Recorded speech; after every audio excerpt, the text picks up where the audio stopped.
waxaan rabaa inaan akhriyo war-saxaafadeed ka soo baxay bulshada gobolka Banaadir caawa oo ay taariikhdu tahay 20-ka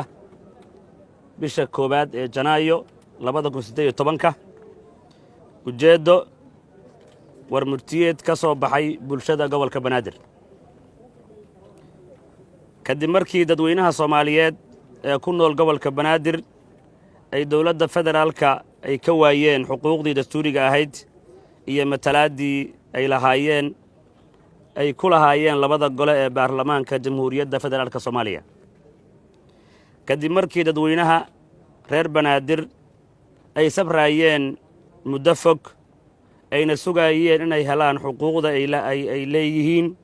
waxa ay dadweynaha gobolka Banaadir go'aansadeen inay qabsadaan shirweyne looga tashanayo masiirka iyo aayaha gobolka Banaadir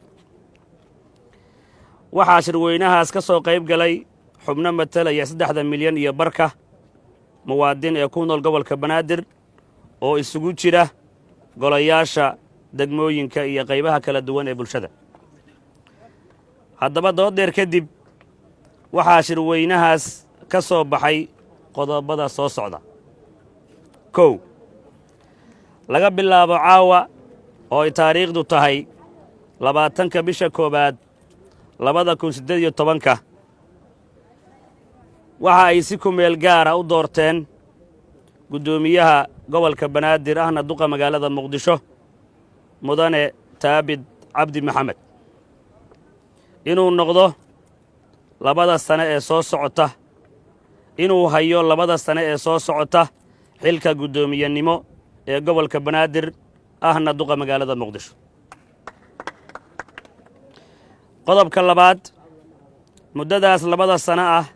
ee ku meel gaarka waxaa lagu diyaarin doonaa shuruucda rasmiga ahayd ee lagu dhisi lahaa golaha deegaanka gobolka Banaadir number 3 muddadaas 2 sano ah waxaa laga sii shaqayn doonaa maqaamka gobolka Banaadir si bulshada Soomaaliyeed ee ku nool gobolka Banaadir ay u hesho xuquuqda dastuuriga ah ee ka maqan 4 waxaa sidoo kale la dadar gelin doonaa muddadaas 2 sano ah isku duubnida iyo midnimada bulshada ku nool gobolka Banaadir qodobka ugu dambeeya ee number 5 waxaa sidoo kale laga sii shaqaynayaa horumarinta adeegyada dadweynaha sida nabadgelyada waxbarashada caafimaadka iyo wixii la mida gunaanad sidaas daraaddeed wixii maanta ka dambeeya oo ay taariikhdu tahay 20-ka bisha koowaad